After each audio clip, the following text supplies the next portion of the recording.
Hello YouTube family, it is me, Miss Dana Ashlie. As some of you have already noticed, they did it. They took down the video showing how the FIVEG and 60 gigahertz frequencies can mimic some of the symptoms of this VIRUS. But I actually warned that in the video that this could happen. So is it surprising? Part of what I showed you during the video was that during the 201 event pandemic drill that magically predicted that this entire thing would happen that we are all now experiencing, they emphasized greatly how they would have to step up their efforts to clamp down on what they were calling fake news in order to ensure that only their version of this narrative was considered valid by the masses. Now the whitelisted major networks, approved news outlets that used to have piddly views on YouTube, by the way, suddenly have all become viral in more ways than one. And while they have stirred up worldwide hysteria with their genuinely unproven claims about what this thing is or how it spreads, without once asking, has this thing ever truly been isolated? And can we have proof of that, please? Or do these tests that we keep hearing about that there aren't enough of actually and genuinely work? Do you have proof of that too? On that note, I just had to add this. These questions that I pose are particularly important considering the fact that the CDC states clearly on its own website that cases include, here, let me just show you. This is the page that is updated every day. It says Monday through Friday by 4 o'clock with all the cases in the U.S. But see this little asterisk here? This asterisk is very, very important because it clarifies who these cases are, more information about who they are. And it says that cases include those that are presumed positive. Here you see it. Data include both confirmed and presumed positive cases of COVID-19 reported to the CDC since January 21st. Presumed, aka not verified with an actual test at all. So the people in this number that they scare you with every night and every day, with the United States all in blood red graphics, this number of people that they say are dying of this. And you know what, guys? Even one person dying from a virus is too much. That should be a given whenever I speak. You should know that that's what I feel. But I have to point out the other side that's not being covered. The number that they say are dying of this haven't even all been tested for this particular strain. I didn't say that. They did. And when you read on the page with more details about that very test of those who do get one, and we don't know what number that is because they actually don't even tell us which ones are actually confirmed versus presumed, they're using this PCR test, right? The PCR test looks for these sequences posted on the CDC website. They don't find that actually not testing for the virus. They're testing for these sequences, and here they are. But please note this big, huge disclaimer in the middle of the page. Do you see that? It says, every effort has been made to assure the accuracy of the sequences, but CDC can't provide any warranty regarding their accuracy. Huh? And when you look at the top, it even states that this test is, see the big red letters? Quote, not for diagnostic use. Again, don't believe me, guys. They thankfully admit it themselves. Now, this is a part that I hope to get into more depth about into a bigger video, but I wanted to let you know when I say they lack concrete proof, I have good reason to make that statement. And these aren't the types of talking points or clarifying questions you are ever going to hear in a White House briefing, coming for the right or the left. Both sides of their supposed media will only bring up the approved talking points that give the impression that they're both against each other, but meanwhile, they're both pushing forward the same big picture agenda. All the while, channels like me and others are being quietly censored and erased that do the real question asking, while the mainstream media is also actively vilifying anyone who dares to question their authority. Back to the video. But now they've perfected another important type of content, and that is a type that lives to put the lovely label conspiracy theory onto any content that even begins to question what the approved agencies are assuring us is true. And in other cases, they just call things outright lies without even attempting to tell us why or how that is the case. As an example, let's take a peek at how the BBC recently featured a glimpse of my video that's now been taken down my YouTube. And they gave me no reason, by the way, it just said video removed, doing that very thing. How do you handle an epidemic in the age of fake news? There are the carefully orchestrated official messages. I fully understand public concern. Science-based, driven by expert advice. Currently, the evidence from China, at least, would imply that children have much less of this disease. Backed up by advertising and the mainstream media. But then there's the lies, rumours, theories that spread at speed around social media and the internet. A new challenge for governments treading the line between information, preparedness and panic. Notice my mug at the exact moment that they say the word lies. So, I'd like to ask you, BBC, and maybe you too, YouTube, which point of my video are you calling a lie? First of all, nowhere in my video did I ever say that there was no virus at all. But that is a topic that I'm looking into a lot more deeply, that I plan to go into great depth about.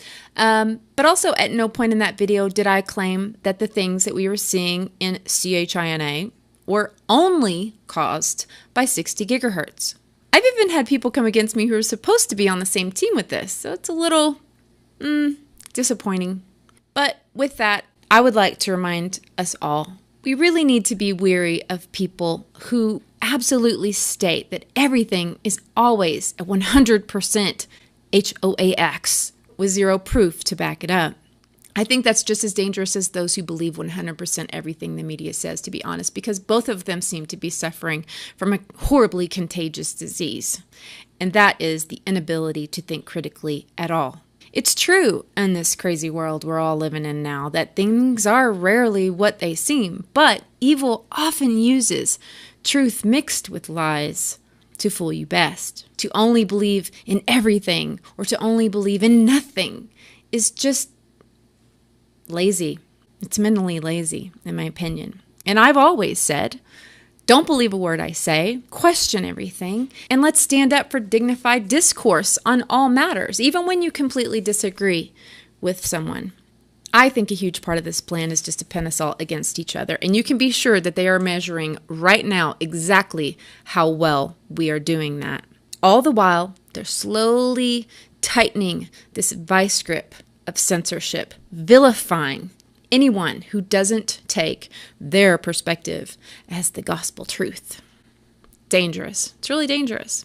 But anyway, what I did say in the video was that China, specifically Wuhan, was leading the way of installing FIVEG equipment, which I backed up with a website from Wuhan announcing that as a source.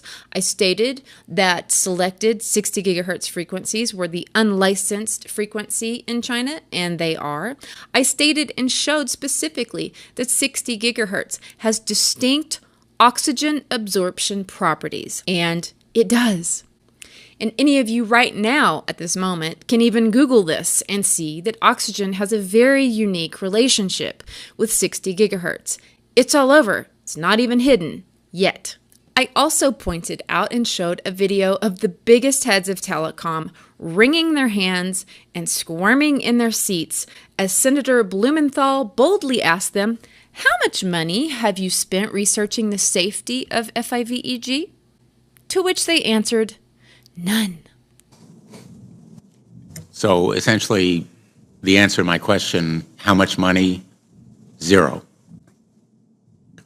I can certainly follow up with you, Senator. To my knowledge, there's no active studies being backed by industry today. And in the call to action of my video, I openly admitted I'm not even qualified to talk about this, but I called for truly independent science to step up and test, please test for the safety of 60 gigahertz and all the other frequencies for that matter. Test these potential impacts before we take this thing that has the ability to interact with oxygen and put it on every third light post in all your neighborhoods any further. I called for discernment and reasons to question their proposed solution to this thing, to what this whole viral debacle will actually be. And it seems to be very little resistance amongst the masses to the idea of an eventual mandated SHOT against, they say, a very dangerous virus. Finally, I showed you how Section 13 of most of those shots also admits that no, they haven't been tested for mutagenic properties, and no, they haven't been tested for the ability to impair fertility, and no, they haven't been tested for potential carcinogenic propensity. That's cancer. So, what, pray tell, BBC, did I lie about again?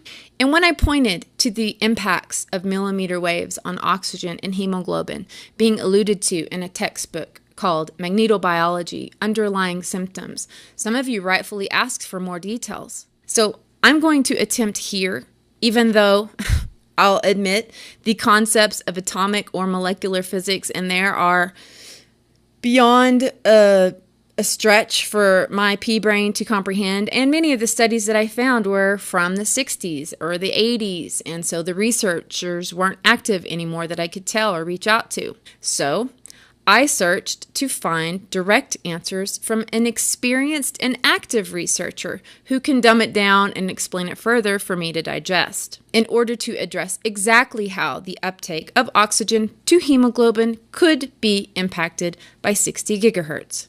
And I found one. But as a quick side note as to CHINA now being less impacted by this, we don't know whether or not the frequencies of the small cell equipment can be manipulated, whether it can run on 60 gigahertz for a time and then the frequency change to run on other millimeter waves frequencies. I don't know. Do you? Please tell me if you do know. I would really love that to be confirmed or denied. But if you doubt for a moment that the present leader of China isn't capable of doing his part to do whatever it takes for the world to be ushered into some new paradigm of control, don't forget what he said back in 2017. President Xi Jinping had on numerous occasions called for China to play an important part in building the New World Order. But during a February 17th National Security Seminar in Beijing, he indicated that China should guide the international community in the effort, including that of an economic globalization. His words were translated as, "We should guide the international community to jointly build a more just and reasonable new world order." But back to the physicist. He is a chief researcher in Japan of the Nano Characterization Unit, National Institute for Material Science, with over 100 publications under his belt, whose more recent work is dealing with the surface properties of the oxygen molecule itself. Great. So I asked him, can 60 gigahertz impact the hemoglobin's ability to bind with oxygen? Forgive, guys, for those of you who don't really care. Just you can fast forward a few minutes and get to the wrap-up, which is really important. But please forgive the technicality of this for a second. I just wanted to address this because several of you did ask for a source on this. And so I'm going to read my email to him and his reply. Mr. Mitsunori, I was wondering if you could help me by speaking with me regarding a hypothesis pertaining to the absorption of the 60 gigahertz millimeter wave frequency by oxygen and its potential impacts on biology. I understood that the interference spin properties of the electrons in oxygen molecules at this frequency, 60 gigahertz, can impact the ability of the oxygen to bind with hemoglobin. Does that make sense to you? My uneducated guess is that the magnetic properties of iron in the hemoglobin are a fundamental part of the oxygenation process, and perhaps the interference of the orbital properties via 60 gigahertz may manage to impede its function in some way magnetically. With your deep background in studying the orbital properties of oxygen, I was just wondering if you could please share any thoughts you may have with me about this hypothesis. He then said to me, Dear Dana Ashlie, Thank you for your interest on my research concerning the magnetic O2 surface interaction. I think that O2 approaching hemoglobin should receive some magnetic interaction from Fe ion. Fe is iron, right? Iron ion. The molecular orbitals of O2 attached to hemoglobin would be different from that of gas phase O2 due to its hybridization with magnetic Fe ion. Considering such a situation, the rotational motion of O2 at 60 gigahertz can also be affected by the magnetic O2 Fe ion interaction. Best regards, Mitsunori. There you have a very well-versed molecular scientist specializing in oxygen admitting that there are definitely potential interactions of oxygen with the Fe ion within 60 gigahertz frequency. But is this enough to stop the rollout of 5G until we properly test how the possibility would affect our ability to uptake oxygen, aka breathe, in the presence of full-on 5G? The many studies about the impacts of 2.4 gigahertz breaking mitochondrial DNA, for example, inside the eggs of females didn't seem to stop the rollout of 2.4 and Wi-Fi. In my lame brain, guys, this information should be enough to immediately halt the untested unleashing of 60 gigahertz frequency. And I'll be honest with you guys, I'm sick to death of talking about 5G. I have so many other things regarding this unprecedented historical event that we are all going through, but I wanted to share this because of a couple of really important reasons, other than my video being taken down today. But one, California Governor Gavin Newsom's order to do exactly what I posed we need to keep an eye out for in the last video, installation of new wireless equipment during the quarantine. But the most eye-opening event of all that all of you need to understand is that during the near-peak moment of hysteria regarding this whole pandemic with looming shutdowns on the news, everyone's running around buying up all the toilet paper, an act was passed into law titled, quote, Secure 5G and Beyond Act of 2020. Yep. This act calls for a comprehensive plan to secure a national 5G grid in no later than 180 days. Yeah, they did it. This bill that was made into a law on March 23rd, link in description, it demands quick deadlines to ramp up this agenda into high gear. Why on earth would they be doing this now? I ask. And isn't it interesting that the bill admits that the period for public comment about this law must happen within 60 days. There are only like 53 some days left. So they pass this law when we won't be able to get out and protest? When we're going to be forced to be locked up during this quarantine? Just a coincidence, right? Is it also a coincidence that the bill names representatives of Homeland Security, National Intelligence, the Department of Energy and Defense as consultants for its strategic implementation? Do we really need that just to get faster speeds? I don't think so. This bill gives much language in the way of protecting the companies involved from the benefit of the installation of this weapon, much language to protect America's economic interest, as well as protecting the infrastructure rollout itself, with not a word about protection for the people against potential hazards of this admittedly untested technology. Guys, you can be sure it has been tested by the military decades ago, but not one study has been done by telecom to prove its safety against us. They admitted it to you. I showed you in the video. Many of you out there right now, a large portion of you are already suffering with symptoms from wireless and you don't even know it. The inability to sleep or feel rested when you do sleep, impaired memory, or the inability to concentrate the way you used to. Some of you have ringing in your ears or headaches, even migraines. Some of you cannot reproduce. Try it as hard as you can and pay it as much as you want. It's just not happening. Many school nurses I've talked to have seen huge increases in the number of headaches and nosebleeds in children at school over the last few years since 2.4 gigahertz and multiple transmitters, sometimes over 30 in a room, have been generously provided for them. Even anxiety, irritability, or bouts of depression are all linked already to the exposure of normal wireless radiation fields. We already have.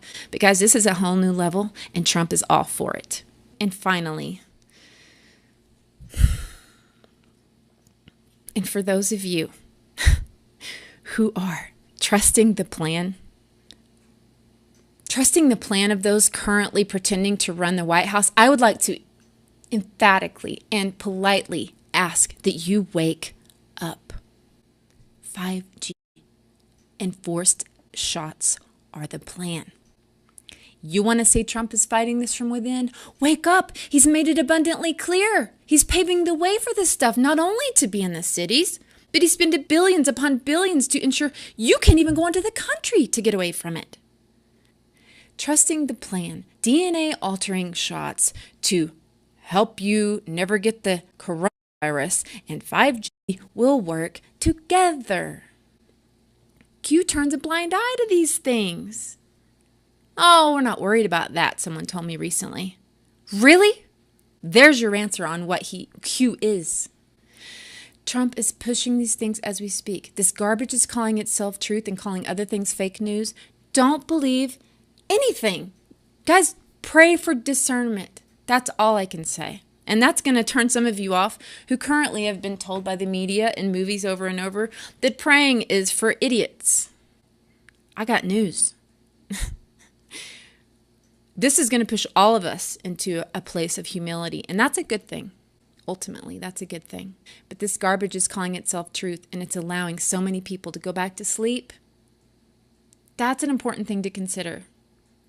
It's not about a man fighting for you. Discernment in all things, right? Okay. I may discuss more details about this law because this really needs to be seen by all, but I really wanted to make this video to make known my original claims about 60 gigahertz potentially mimicking the symptomology of a virus is still very valid. And now its implementation that is being aggressively rolled out right here, rural parts as much as the cities, while we're all forced to stay home and watch the government fine-tune their ability to control people's emotions and actions, pulling the puppet strings of their sold-out media with nothing to back it up. Just like he said, it's a war without guns. But who's the war against? It's not a war about a virus. It's a war about our inability to speak. It's a war about our inability to walk outside, to pursue our small business venture. Life, liberty, pursuit of happiness. Remember that? Fourth Amendment, kids. The right of the people to be secure in their persons, houses, papers, effects against unreasonable searches and seizures shall not be violated. Oh, you never heard that in school? Shocking. Time to let your president know we don't want his 5G, that he can keep it, stick it where the sun don't shine. Tell him that we, the people, don't want anything that has never been tested for impacts on human health and safety, or if you care about the environment more than people, for environmental impacts either, or for our ability to breathe oxygen itself. And tell him the rhetoric about 5G being a race is fake news. And so is BBC. Peace be with you. I love you. God willing, I'll see you again real soon.